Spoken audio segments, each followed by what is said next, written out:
Earlier this week, DeAndre Hopkins was traded to the Kansas City Chiefs.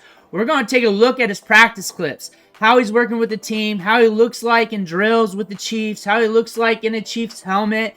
We're going to talk ball on him and everything else. But before we dig in today, you need to click that subscribe button right now. We're covering practice clips of these players changing teams, coming back from injuries, and everything else. On top of that, we're helping you with your fantasy football lineups. We're helping you with the waiver wire in fantasy football, and we're deep diving these players, looking at the advanced stats every single day. Click that button. Stop missing out. Ric Flair's watching. Do not disappoint him. But we're looking at DeAndre Hopkins, starting things off with the Chiefs here, practicing, and we're just getting a quick look. And we're just looking at drills. We're looking at the basics. A lot of people were questioning his health. But honestly, from the knee issue or whatever it was back a few weeks ago, it's looking good. It's looking fine. No worries. And on top of that, we went over the advanced analytics of the season. He's been able to create separation. One of the top wide receivers, like top 30 in those regards. And the fact is, he fits well into this offense. They said he was going to fit in that Juju Smith-Schuster, Rashee Rice role in the offense. When looking at the depth chart and all the other wide receivers, it's hard to portray him not getting targets in this offense, not seeing a lot of workload. It's hard to not imagine that. They traded for him for a reason. They went over the medicals with him prior to the trade. They made sure everything was good. DeAndre Hopkins was playing in Tennessee. The quarterback situation was bad. Levis was a meme. He was so bad. There was all kinds of jokes and some of the bad plays he was making. He had a game recently, did not even hit 100 yards passing. You also got Mason Rudolph over there. DeAndre Hopkins last year, we covered that in the video we did on him right after the trade a few days ago.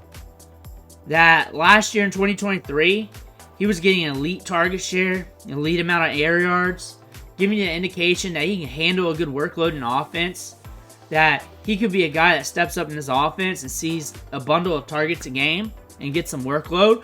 For the Chiefs, if I'm a Chiefs fan watching this, I'm excited for this because things were not looking good. Things were not looking good. Justin Watson was getting a lot of snaps last week, which is something you really don't want. But you needed to get something extra in this offense. Losing Rashee Rice. You lost Marquise Hollywood-Brown. You're banking on a young wide receiver and Xavier Worthy to step it up, which really is in a developmental stage of his career. You got Travis Kelce there, but that's the tight end spot. Last year, the wide receiver role was not up to par until Rashee Rice got more work in the back nine of the season. And he was a rookie. He was ramping up. He's even better this year before the injury. He looked great in training camp. He looked great in minicamp. Chiefs fans, we cover your clips a lot in the offseason. I suggest clicking that subscribe button right now because we cover minicamp, OTAs, rookie camp of your players, and it's consistent. But when I look at DeAndre Hopkins, the ball skills are there. The nuanced route running's there. He's been in the league for a long time, so he's going to be able to transition to the offense rather quickly. Give him, obviously, a week or so, 2 weeks, 3 weeks to ramp up.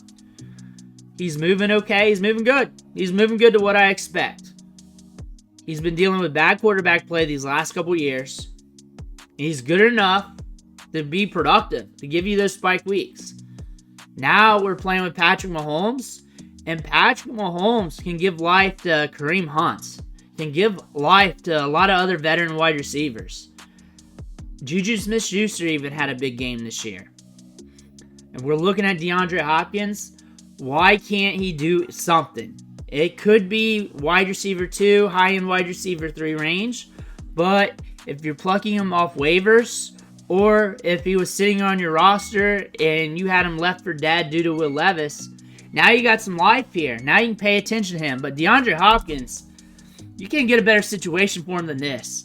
He's going to be getting opportunity, playing with a great quarterback, getting great targets, great route runner, very smooth.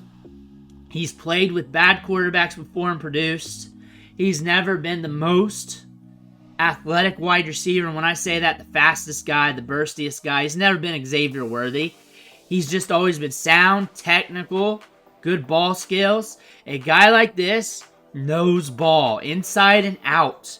That being said, he should be able and will gel well with this offense rather quickly. They needed a wide receiver like that. DeAndre Hopkins is that dude. I get it. We're on the backstage of his career, and I'm not expecting old school DeAndre Hopkins things.